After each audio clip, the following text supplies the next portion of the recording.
It's Paige, and I'm here with Heather, and this is Olive. She is a DVGRR dog that is mine. She was recently adopted. She was a little puppy mill puppy that came in, and I snatched her up, and she is the sweetest girl. So we're using her for a demo dog today, and we wanted to talk about crates, which is something a lot of pet owners can utilize for a lot of different things. I think the crate is great, especially for young dogs and even for dogs that you've newly adopted. It gives them a safe space to go. It can help make potty training easier. It can help with confinement when you leave so they don't get into trouble or hurt themselves. So it's just a really good idea to crate train them. Plus, you never know if they have to go to the vet and they'll be confined. It's good for them to be used to that setup. So when it comes to the crate, we want to make it a good space. And I know a lot of people talk about, if they need to use the crate to put their dog in an area where they need a timeout, maybe their dog is just getting into trouble or they can't watch them. When people say we don't want to use the crate as punishment, it's all about how you put your dog in the crate and their feelings towards the crate. If we chuck them in and kick the door closed, obviously that's going to be using the crate more as a punishment. But if we make the crate a happy place, throw in some treats, throw in something to do like a frozen Kong, it's going to be a happy place. And sometimes they need a timeout and you need a timeout, especially when they're young. But we wanted to talk about how to get them conditioned to loving their crate and getting them used to the crate. And it is best to go slow with this, but every dog goes at their own pace. Some dogs automatically love the crate and run in their crate and just love it, and some dogs don't love the crate so much. So at first you can even just leave the crate open in whatever room you want to use it in. I have multiple crates in my house. I have one in my living room and then I have one in my bedroom for when she goes to sleep at night. She sleeps in the bedroom with us, but in the living room she has one for when we're away.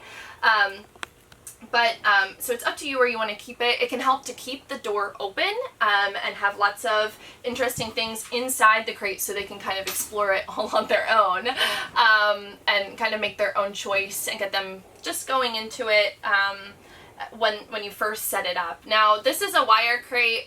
This is the crate that I prefer to use. It gives them some more visibility and room.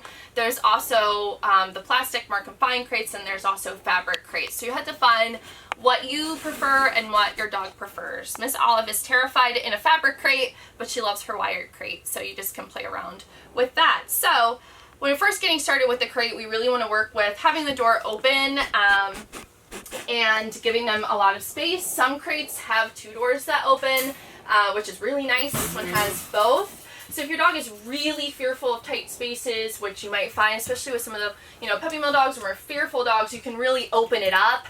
You might find if they don't want to go in the front door, they might go in the side door, okay? So it really helps open it up. Now Miss Olive is used to her crate, so I'm just going to close that to make it a little bit easier for her. So what you want to do is get treats that your dog loves. You might even want to use something you don't normally use. Maybe if you just use training treats, maybe break out, yes, okay. Break out something yummy like hot dog or chicken. Olive loves the Nutrisource jerky that we have in the store. She's just obsessed with it, so that's what we're going to use today. So at first, I might even just throw treats just even near the crate and not in the crate if we're really afraid of it, because it does make noise. I did make sure to put down some comfy blankets or a crate pad, so when she goes in the crate, she doesn't have a weird texture or a weird sound. Sometimes that scares them. Yes, I know, you really want your treats. So I'm going to just then start tossing treats really closely in the crate. I'm not going to make her go very far. The door is open. I might then just make it a game. The more you can make it a game and not keep it, don't make it too serious, go find it, the more it kind of gets them out of their head about it, right? Go find it. Yeah, good job. Now, once they're getting the hang of it and they're going in it and they seem very comfortable, like she has loose body language, her tail's wagging, she's having a good time, we can start to throw the treats in a little bit further. Ready? Go. If I can toss them well enough, there you go. Go find it. Good girl. And you can even toss one. Oh, yes, that was good. You can even toss one out to kind of take that pressure off. Tuck one in. Go find it. Good girl. Good job. So you just want to make it a game and make the crate a good place. Maybe once you get them in the bag, you can then give them some treats while they're still in the crate. So I'm going to toss one in the crate, and then I'm just going to give her lots of treats in the crate. I might toss a treat there. And then you can slowly work on just closing the door even just for a second and then opening it back up. And then once we're comfortable with that, maybe we close it for a little longer. We're gonna feed for that. Maybe we'll drop crates in through the top. And then we're gonna open the door up, and then maybe she wants to come out, maybe she doesn't, whatever her choice is. And then we can just work on slowly keeping that door closed. That's the part that people rush, and that's kind of what makes crate training fall apart sometimes, is they put the dog in for too long, and they're not used to it. So, you know, just really work on closing that door at a pace that your dog is comfortable with. Now your dog might not care at all.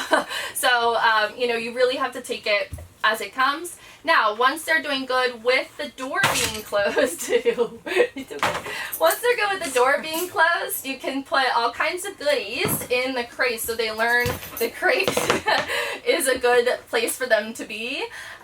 So if you're going to keep your dog in a crate for some time, make sure they have something to do.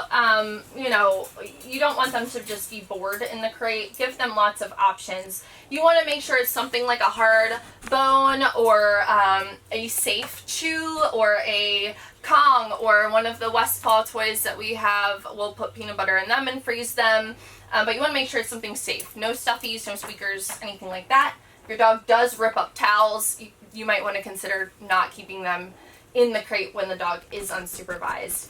But you want to make the crate just a really happy place. And it's good to practice this even if you are still in the house. So maybe you put your puppy or dog in the crate for, you know, 2 minutes, chuck a frozen Kong in there, and then come back and let them out. So they're getting used to the crate being a good place. You can feed them their dinner in the crate. You just want to make a really positive association with the crate. Now, we're working with Olive right now, but if I were actually to put her in her crate, I would not keep her collar on, and I would not have a leash on either. I put my dogs in the crate naked because you just don't know what could happen. Just freak things happen, so I just want to make sure she can't get stuck with those tags or the collar on the crate. So sometimes if they're having a hard time adjusting to the crate, it can help to cover them with a blanket. In the hot summer, you want to be careful that it's not making it too hot inside the crate, so maybe a light sheet. But that can kind of help calm them down a little bit too. I know that's what we do for Olive at nighttime, and that helps settle her.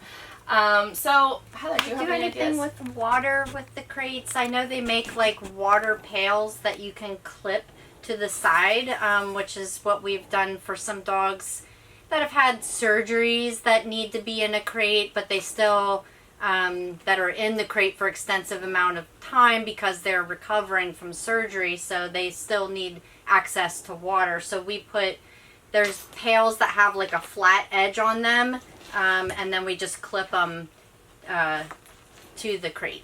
So that's what I've done for water. I don't know if you have done anything else. That's a good suggestion because if you put a bowl in there, it reduces the amount of room, and they can splash in it. Yeah, exactly. So the pail is a really, really good idea for dogs that are going to be in it in an extended amount of time. That can help, you know, make sure they have enough water. But and the other thing I thought of is, you saw when I dropped the bone into the crate that it made Olive jump. I had somebody suggest one time to put like a rug runner or like a small rug under the crate because it still does make noise underneath, or it might slide, especially if you can't have blankets inside. If they shred them up, maybe a rug underneath might help with that. Yeah, that's a great idea. And, you know, you just have to play it by ear for what works for your dog.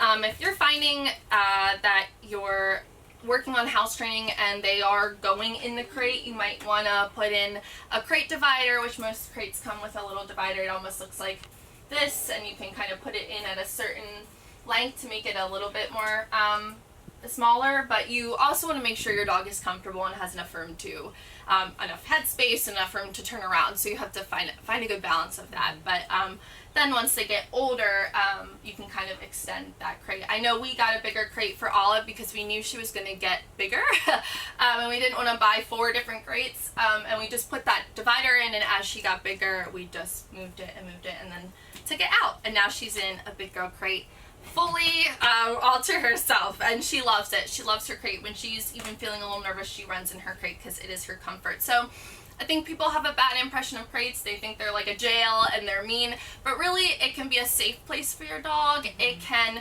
be, you know, a safe place for their emotional state, but also for their physical state, because even adult dogs can get into trouble when they're unsupervised. Yeah. Any other tips? The only other thing I thought is, even for like what you were saying, that it is a safe place for some dogs. There are some dogs that don't do well with company coming over, or they're afraid, so a crate might be a good option for them. And then, of course, not letting people come over and crowd around the crate to see your dog. Have that be their retreat. The crate should be like a retreat for them, that they can escape the life's stresses, kind of like our happy places. That's a perfect suggestion. And even just piggybacking on that, you do have to watch, some dogs, like Olive, loves her crate, but you do have to watch dogs that have separation anxiety. It can be a trigger for them. So if your dog is screaming its head off in the crate, taking their teeth and ripping it on the bars, and just trying to get out in a panic state, separation anxiety dogs panic in enclosed space. I don't know if you've watched any of my videos with Blue, but poor Blue has separation anxiety. So when he goes in a crate, he panics because it's a very enclosed space. So he's much happier being free. So you just want to watch if your dog is screaming in the crate. Now they might have a bit of fussing because they're not used to it at first, especially little puppies. But if they're really having a hard time and not settling down, you either need to recondition them to the crate and go a couple steps back, or you need to consider, you know, potential separation anxiety as well. Alrighty guys, well that's all we have for you. Hopefully that helped, but we really can't recommend using a crate enough for your dogs to give them a safe place to go. So thanks guys.